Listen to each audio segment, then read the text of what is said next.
And good morning, and welcome to Unfiltered Vision News, bringing you the news unfiltered Monday through Friday. My name is Dr. Ashaki Noni Nichols, and I will be your host. Thank you so much for joining us this morning. With that, let's start out with honoring God with our body. God, please guard our mind and our thoughts. God, help me to fix my thoughts on what is true and honorable and right and pure and lovely and admirable, so I will think about things that are excellent and worthy of praise. God, please protect our ears and help us listen to your voice. God, help me to be quick to listen, slow to speak, and slow to become angry. God, please protect our eyes from sins and damage. God, I make a covenant with my eyes not to look lustfully. God, please speak life over our mouths. God, set a guard over my mouth. Lord, keep watch over the doors of my lips. God, please help our hands to serve generously.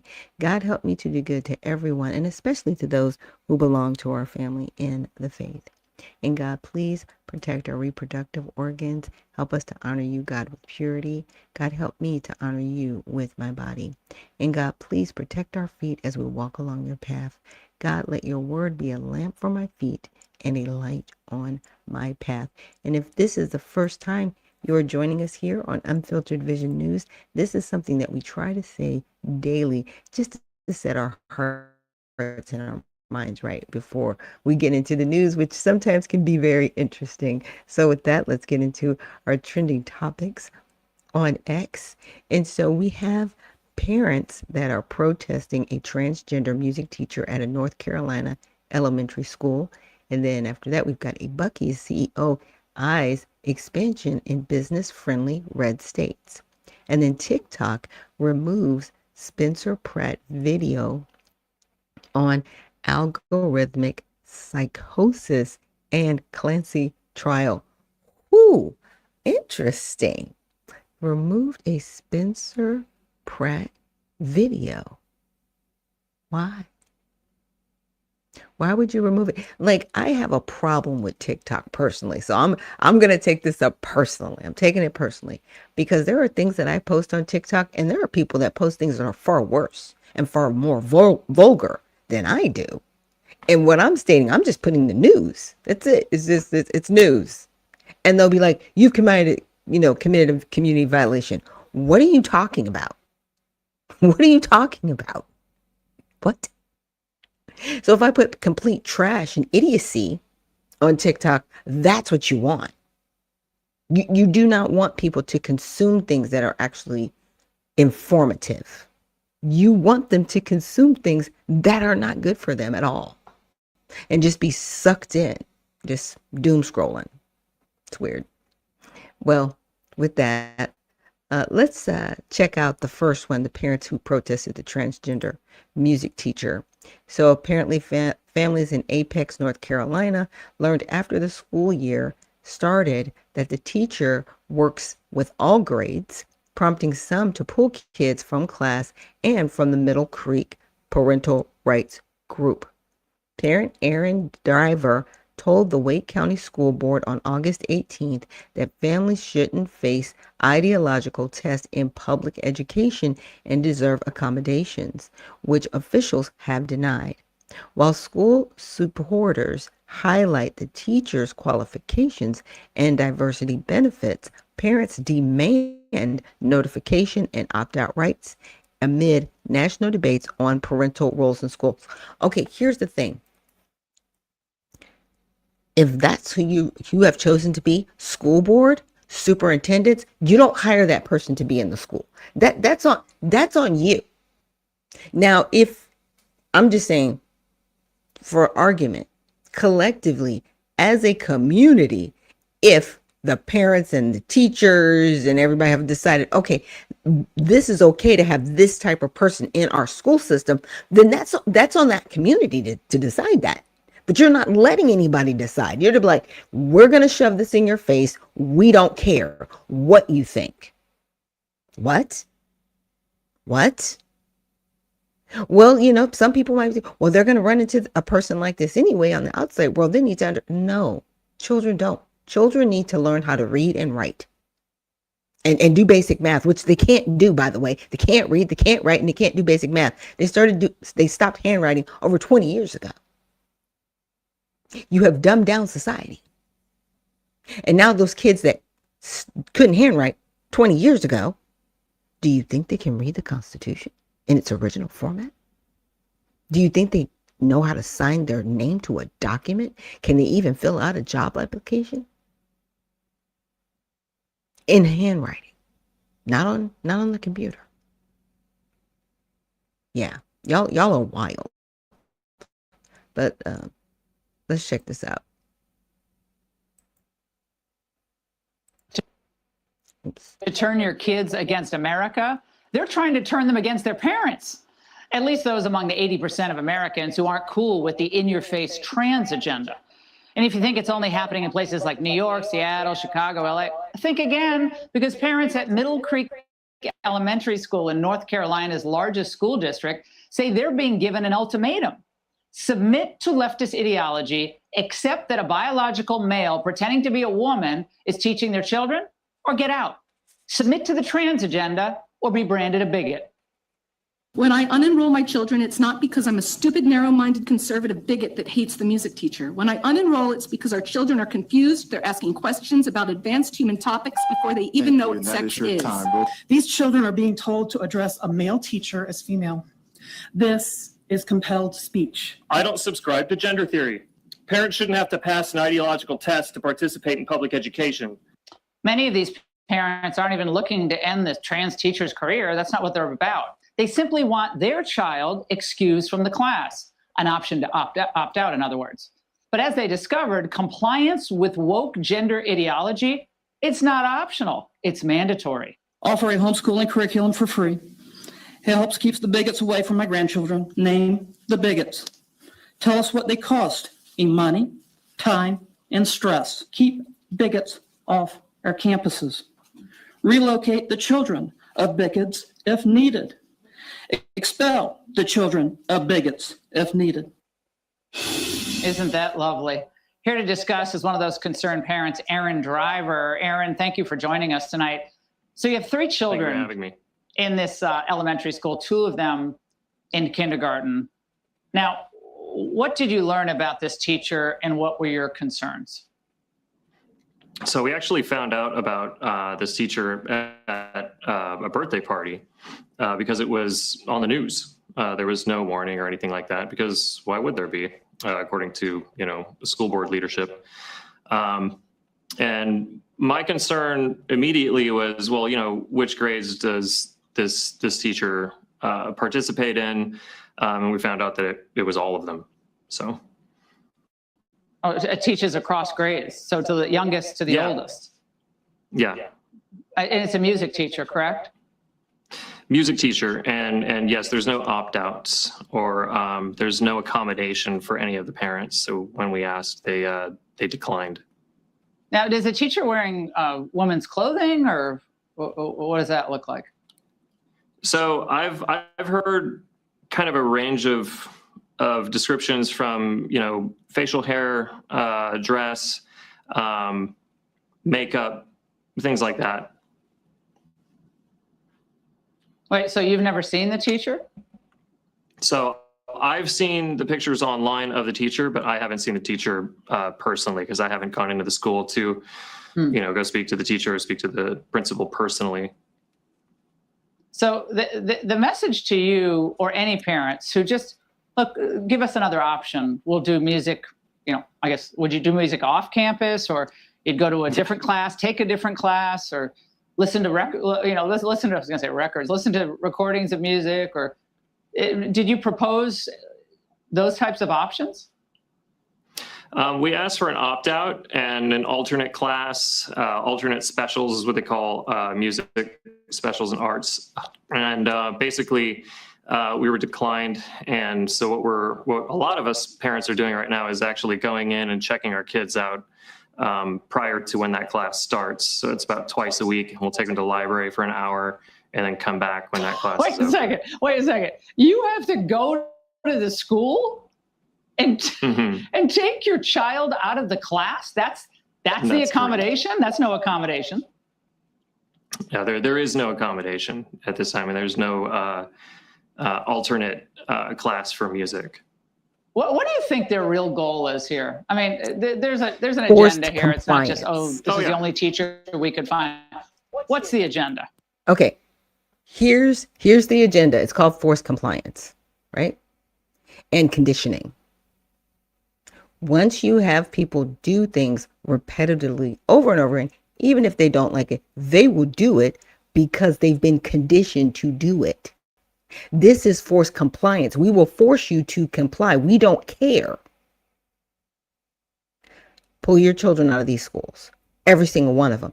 Every child has the right to be educated. What? First Amendment, right? Life, liberty, and justice. You are impeding on that person's freedom by doing this, because what a person who decides to be another being, if they're choosing that, right? That's what they're choosing. That's what they're choosing. And then you're forcing people to go along with it. That is where we are messing with the First Amendment, right there. Because you're not going to make me believe something that isn't true. And then it comes back to belief. So now we're all in this cult mentality that they are forcing upon everybody. And I need people to wake up to it. Wake up. Pull your children out of these schools. See, that father's immediate reaction should have been, my kids aren't going to go here. They will be homeschooled. And I will encourage every other parent to homeschool. And we will create our own community. And what's going to happen to these public schools? Oh, they will shut down because they won't have the funding. See, nobody's really turned the tide on these tyrants, and they are tyrants. On the school boards, the superintendents, you're disgusting pushing this on children. I'm just going to say that right now. I think the agenda is just radical postmodern progressivism, just the usual garbage to put into the school, sort of in the personification of a trans teacher, because North Carolina law bars critical theory and gender theory. So I think that this hiring is sort of a loophole. Well, they're trying to backdoor it, in other words, backdoor the critical, theory that it's obviously infiltrating the classroom in a different way through this persona. That's your theory of what they're doing. Yeah. Well, correct. Aaron, I hope your kids get educated in the way that you feel is appropriate. And I hope other parents are banding together with you, because I know a lot of them are upset about this. But this school district, I think that if the federal government has to get involved, it will. But Aaron, keep in touch with us about how this proceeds. But that school board meeting is something to watch. No, the federal government does not need to get involved. Stop that. Stop running to the federal government every single time something happens. Take ownership of your city. Take ownership of your family, your children, your resources. They are yours, and you have the right to say, this is what you're not going to do. And if you're choosing to do this, my child will not go there. So those federal dollars that you would be getting, you're not going to have them. And they will be diverted with my child so they are properly educated. And that's it. Okay. Let's get to the next one. So Buc-ee's eyes expansion in business-friendly red states. So Applin contrasted welcoming communities that appreciate Buc-ee's family-friendly brand jobs and investment with places that don't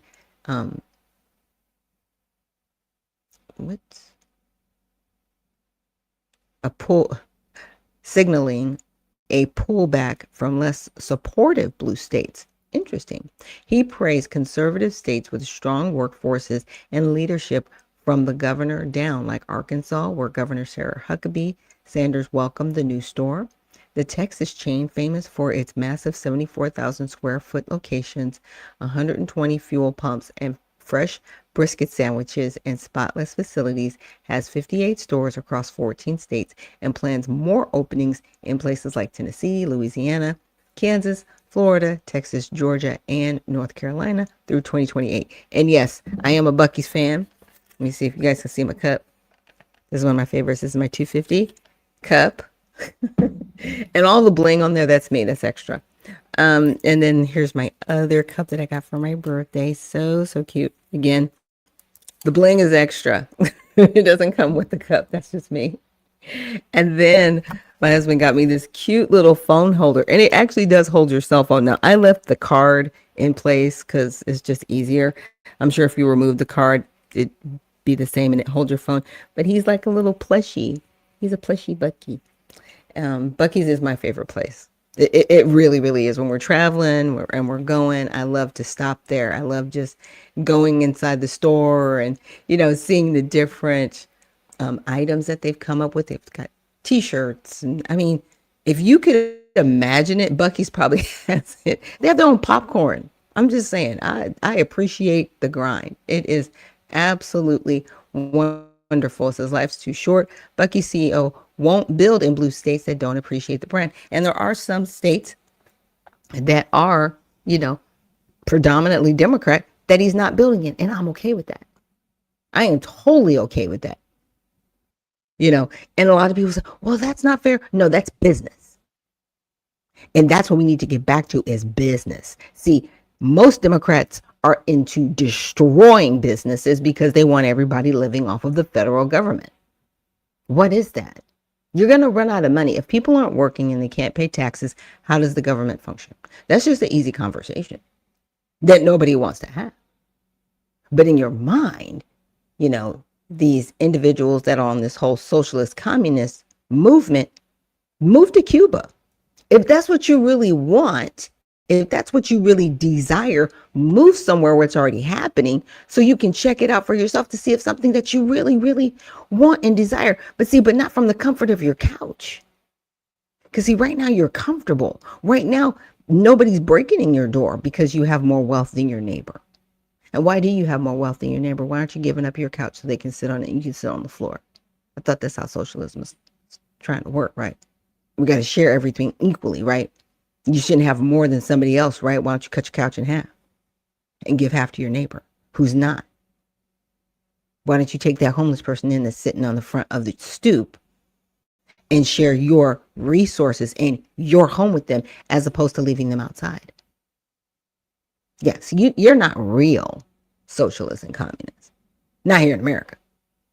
You just want to do it from the comfort of the couch. Y'all are weird. I will always say that. Y'all are weird. Okay. And into this last one. So TikTok removes Spencer Pratt video on algorithmic psychosis and Clancy trial. So in the clip, the former Hills star linked social media algorithms to socialite issues tying into the Lindsay Clancy murder trial over her 3 young children's 2023 unalivings in Duxbury, Massachusetts, where her defense cites postpartum psychosis. Ex-users reposted screenshots questioning removal amid concerns over TikTok's ByteDance ownership and content moderation. Pratt noted mass reports led to the takedown of and urged sharing the video elsewhere, spotlighting debates on platform accountability and free speech. There's no free speech on TikTok. There's the speech that they want you to have. That's different. There is no free speech on TikTok. And I know that. Now, yes, I do get on there on lives to talk about the redemption party when I can. We're actually going to have one coming up this Saturday. If you guys want to join, I'll make sure I post it here. I'll post it on X and other social media platforms so you guys can be a part of that conversation. But, there's certain things you can say and not say, and it's just weird. Like they always have to tell me, and it's not funny, but I have to say, remind me of what I can't say on here because I'm not used to censoring myself anywhere. When the word unaliving came about because of all these social media platforms, you can't say this and you can't say that. How am I supposed to communicate if I can't just say what it is? Oh, that's the point. Yeah, that is the complete point. So let's check out. We're not going to check out this whole video. Spencer, it's 10 minutes. Goodness. We're going to see. We'll do 2 minutes of it, but you guys, it is posted here on X. Obviously, you can't show it on TikTok. The internet was a mistake. We have officially broken bad. Recently, a married mother of 3 young children was grappling with postpartum psychosis. Not just depression, but psychosis. She was committed to a psych ward for a brief stay, but she lied her way out of it and made her way back home. When her husband left the house to go get food, she took her 3 young babies into the basement, lined them up, and one by one, wrapped an exercise band around their neck and strangled them to death. Now, strangulation is very difficult, even with a toddler. It takes a lot of force and a lot of time. It's a very intimate way to kill somebody, which is probably why she turned the kids face down as she did it. She didn't have to watch the life drain out of their panicked eyes as she choked them out. It takes about 3 to 5 minutes to choke a toddler to death, so the third child had to stand there and watch their siblings die for about 10 minutes before it was their turn. After Mama had finished killing all of her kids, she promptly went upstairs, slashed her own wrist, jumped out the second floor window to off herself. Well, the snow outside cushioned her fall, the cold slowed her vitals, so she merely fractured her spine, paralyzing her, but she ultimately survived. When her husband came home with dinner, he called out for the kids and his wife. Nobody answered. He went upstairs thinking maybe she was bathing the kids. When he got to the bedroom, he saw blood splattered everywhere and the window wide open. To his horror, he saw his wife on the ground outside paralyzed. He asked where the kids were, and his heart sank when she murmured, "In the basement." He was on the phone with 911 when he discovered his dead babies. So there's a recording of his screams as he turned over his dead children, seeing their blue faces and their eyeballs nearly bursting from the sockets. The man naturally moved far away in a desperate attempt to reset his life somehow, and his wife is on trial for murder. And women on TikTok are supporting her. Go ahead, look around if you dare. You will see hundreds of psychotic women supporting Lindsay Clancy, blaming the husband. All right, he did it. Patrick did it. Lindsay Clancy is obviously not guilty. He did it. He did it. Patrick's the one who did it. This is crazy. But this is where we are. Thank you, Spencer Pratt, for making this video. And if you guys want to go back and watch it, obviously, like I said, it's a 10-minute video. So sad. So sad. Now let's get into all sides. So Trump's plan to import beef sparks Republican pushback conspiracy theories. Now, here's what they are possibly talking about. Let me get to this video.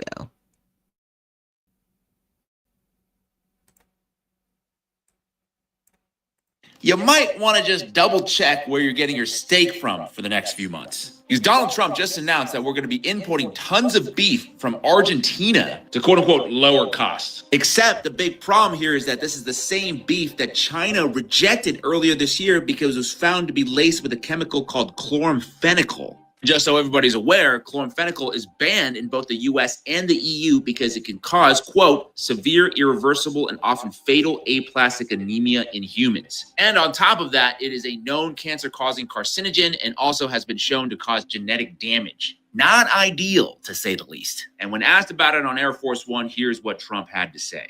Question is, what do you have to say to U.S. farmers who feel that the deal is benefiting Argentina more than it is them, as they are Argentina is fighting for its life, young lady. You don't know anything about it. They're fighting for their life. Nothing's benefiting Argentina. They're fighting for their life. You understand what that means? They have no money. They have no anything. They're fighting so hard to survive. If I can help them survive in a free world, I happen to like the president of Argentina. I think he's trying to do the best he can. But don't make it sound like they're doing great. They are dying. All right? They're dying. Meanwhile, in the United States, over 160,000 farms have closed between 2017 and 2024. And on average, 77 cattle producers are going out of business every single day. Another win for the golden age. Yeah. And you guys, if you guys have been following me for a while, you know I've had Casey, and she is the rancher that does things from ranch to table, and they skip the middleman. They are fighting for their lives as cattle ranchers in the United States. And so I'm trying to have her back on to discuss this with us further, because obviously she's really, boots on the ground, grassroots, and understands what's happening in that space. So we're definitely going to have her back on. Now, Americans mourn the death of music icon Dolly Parton. Yes, I know I was very upset about it yesterday because, you kind of grew up with Dolly Parton. The one that, in my opinion, she's most famous for is 9 to 5, that song. And she's got her amusement park. I think it's in North Carolina. The Dolly, I don't want to say it wrong. I don't want to call it Dolly World, but she does have an amusement park for her namesake. And she never had children, but she was, in my opinion, she was a professional auntie. And it's sad that she didn't have kids, but I respect why she didn't, only because of her life that, she chose to be an entertainer and being on the road, you know what I mean? So her choice not to have children, but to still love other people's children, I definitely appreciated all that she, put in. I remember growing up seeing her on Hee Haw and just different programs. Like I said, she was just a part of everybody's life. She transcended. She wasn't just a country music star. She was Dolly Parton, right? And everybody knew her as Dolly, the cute little blonde lady, had figure, right? She's tiny. She's mighty and tiny. And she had an amazing voice, just a wonderful presence. And you felt loved. Even though you didn't know her personally, you knew that she just loved and cared about everybody around her. And she extended that. So condolences to her family. And we are so grateful to her family for sharing Dolly with the rest of us. Now, let's get back into more of this news. The Trump administration weighs visa revocations for foreigners who apply for asylum. Understandably so. So apparently there might be people. Let's see, the Trump administration plans to revoke 200,000 visas of asylum seekers. Yeah, it's interesting. How do you have a visa and you are an asylum seeker? Like both of those things, no. As the United States, we really need to fix that part of immigration with asylums and refugees and people here on TPS.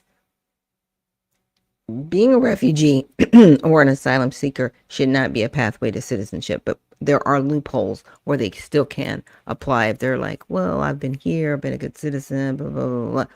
No. Go back to your home country. Then if you want to reapply for citizenship, you can get in the back of the line, not in the front. See, doing something like saying you're a refugee or an asylum seeker, even if you're not, puts you at the front of the line. It gives you priority over people who've already been waiting for years to get their citizenship the right way. So I'm with it. Revoke it all. Change it all. Congress needs to fix this. And Congress is the only ones that can fix it. So it always cracks me up when they're complaining about it. I'm like, dude, you are the only ones, according to the Constitution, who have the power to change this. What are you doing? I'm just saying. Just saying. So you guys, thank you so much for joining me here on Unfiltered Vision News for this Women and Wellness Wednesday. I'm hoping to have a guest next week working on that. But tomorrow is Mighty Men Thursday, and we do have a guest that will be joining us, and that will be Judge Joe Brown. He's going to talk to us about the importance of the Black vote and the historical relevance of the Black vote, because it really is a topic that is on the table this election cycle and election cycles to come. But things are definitely changing around the Black vote, and I really want to hear his perspective. So thank you guys so much for joining me here on Unfiltered Vision News. And remember, stay well, stay focused, and stay unfiltered. We'll see you in the next one.